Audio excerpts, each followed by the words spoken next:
Hey guys, it's Kanji with a much belated quarantine edition of random videos with my action figures.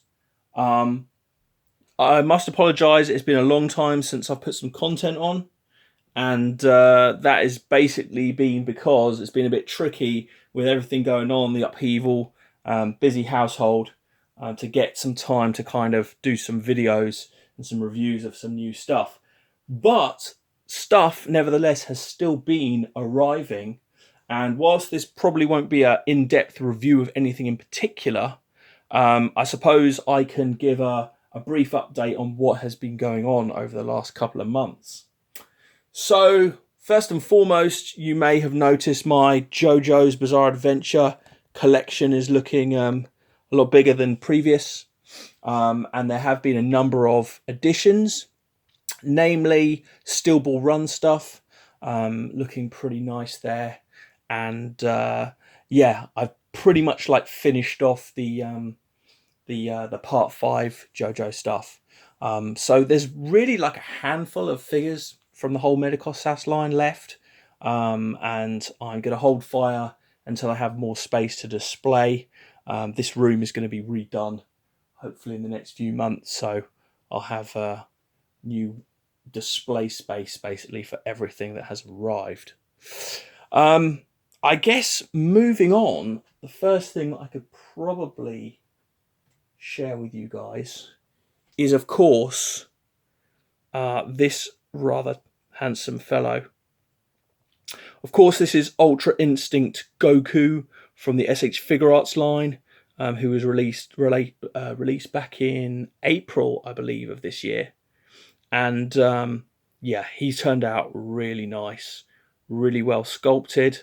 Obviously, it's got the bare chest, unlike previous versions that have held like a little bit of material still there, and obviously all the great articulation that you'd expect from like the Saiyan Raised on Earth and other 2.0 Goku figures. So yeah, a really awesome figure. Comes with like a number of face plates and hands accessories. These particular hands actually are from the original Goku, the base form Goku, the 1.0. And I've kind of put it there doing some kind of karate style pose. So yeah, that is one of the additions that I've had recently in my collection. What else?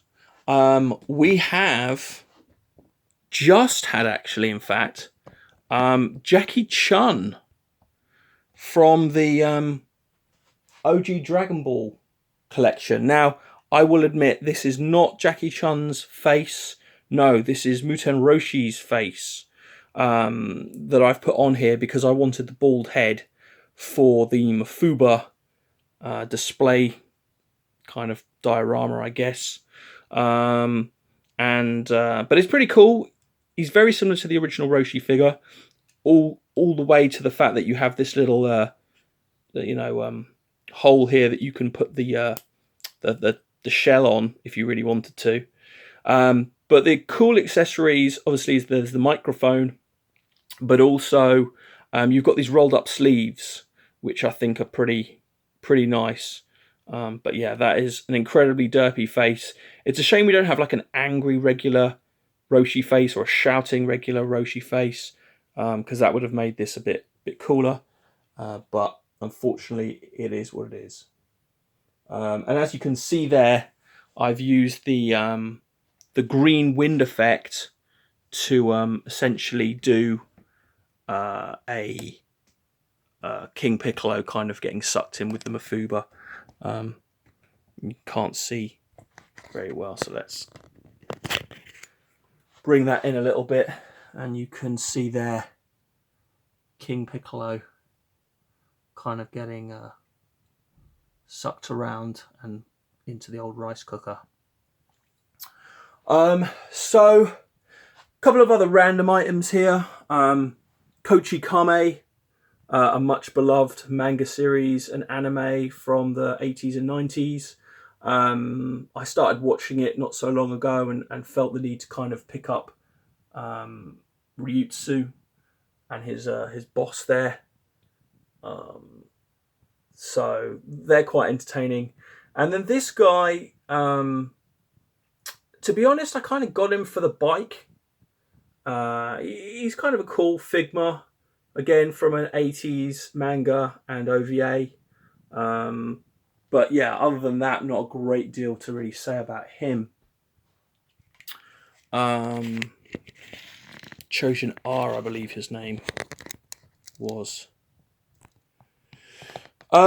Beyond that, what else has arrived since the last time? Probably move you on to Guyver. No, actually, before that. The cool thing about Ultra Instinct Goku is it gives you lots of options for customization. Well, not so much customization, but a few kind of different display options. So what you have here is the Awakening Goku kind of belt and trousers and boots, obviously, with the Ultra Instinct upper body, because I wanted the shirtless body on there. A Saiyan raised on Earth faceplate. And on the hair here, this is actually the demoniacal fit Kaio-Ken hair sculpt, the new one that's come out. And I do have, obviously, the red tinted one, and I haven't done a review of that yet, but that's primarily to go with the original demoniacal fit Kaio-Ken Goku, which you've already seen the review of. And so when I have time and space at some point, I probably will do a review of that kit. But I think that looks pretty cool. I mean, this reminds me of Goku during like the Saiyan arc, powering up to fight against Vegeta. And of course, we have Ozaru Vegeta coming in the next month, in fact, along with Ginyu. And I've just had the shipping notice for the Kaio-Ken Goku from SH Figure Art. So that should be coming down soon as well. So that is pretty cool. I guess while we're still talking Dragon Ball, in preparation for the upcoming Vegeta, the Ozaru, which is pretty big, I actually got these Neo Shodos, which are like really small. I don't know if you can kind of get a sense of scale. But yeah, obviously that Goku is going to be way too big posed alongside the Ozaru. But these guys, who are kind of a much smaller scale, could actually look quite good fighting against the big Vegeta. So that's some other cool stuff. I'll throw this in here just because it's out and I can. But we've also got from Tomatech this little bike. It's a Montag bike with real spinning wheels and pedals actually that go around, which is kind of cool. Picked this up from Hobby Search. To be honest, it was one of those, I don't usually impulse buy, to be honest, but it was around when I got Ryutsu and I wanted a bike for him, and I saw this and I kind of jumped on it. But in hindsight, I think the bike that I've got is a bit more 80s, 90s. This is a bit too modern. So that's that. I also got, randomly, the Revoltech Kenshiro Muso version for the effects pieces. Basically, I'm a sucker for effects. I always like shiny, effects pieces, blasts, punches, kicks, all that kind of stuff. To me, it looks awesome. So I kind of got him for the effects, but of course, the definitive Kenshiro figure is obviously going to be the Medicos figure that's coming up in the next the end of the year, basically. So that is super hype.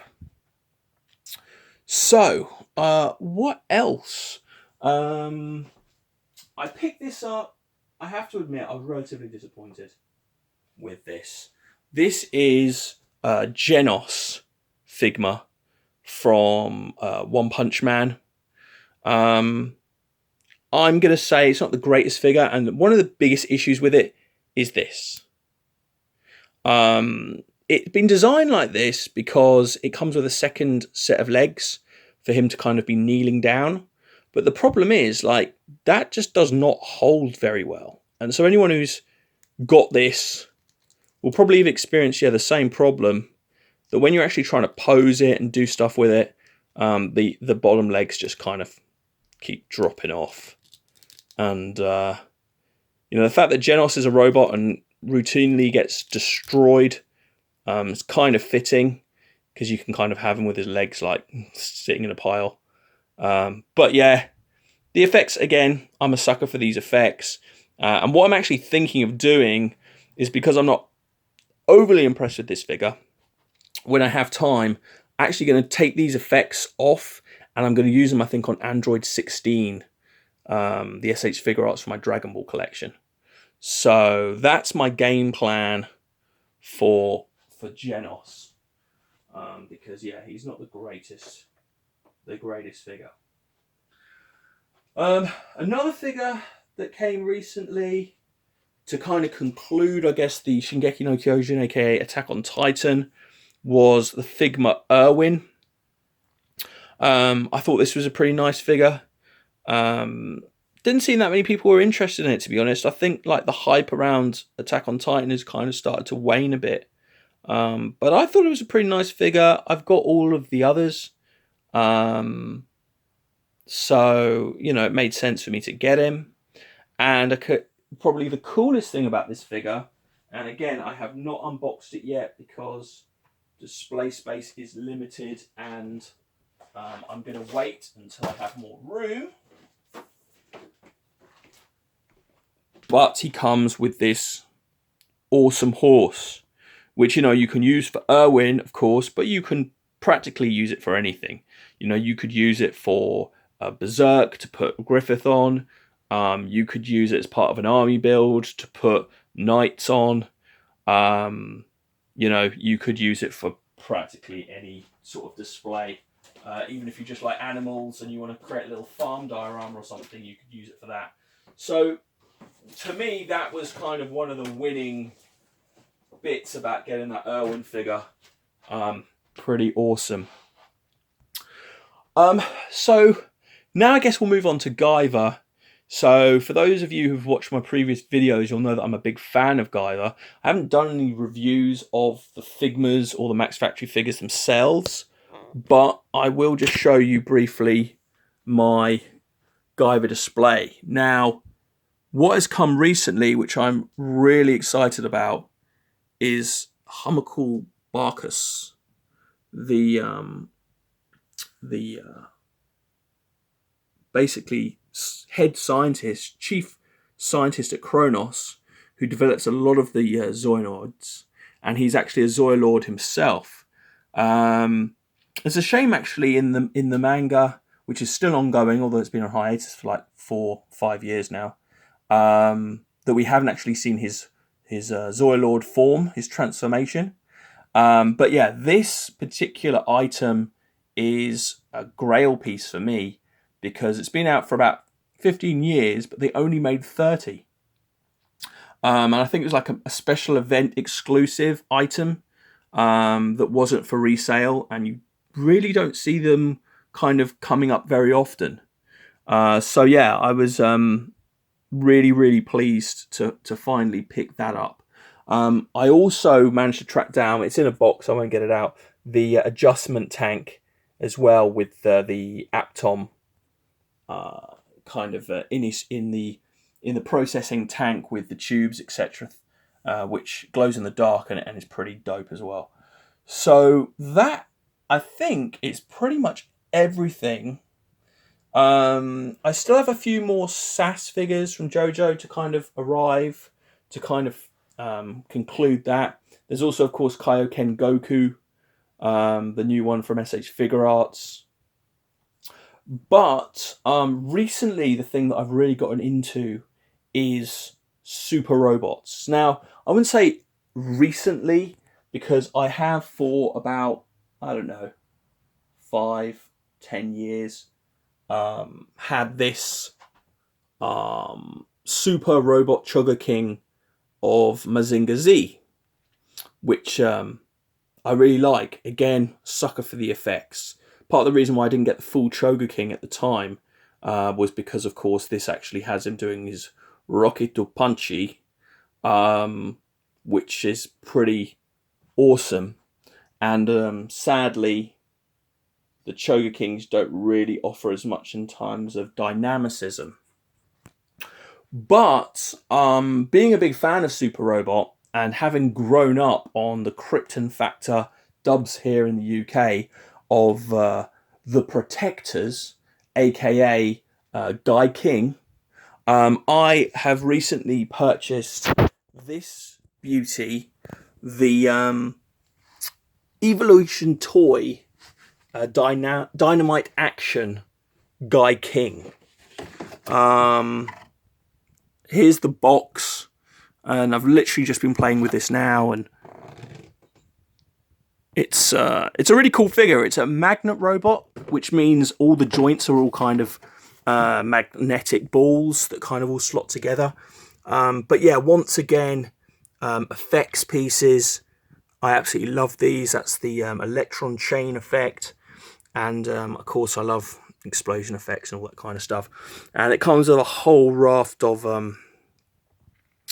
accessories, you know, for all of his like docking with all the different parts, and you know, his powered up forearms and legs and head, and his drill arms and different hands and effects. Again, really awesome anime from the 70s. One of my favorite super robots, along with Mazinga Z.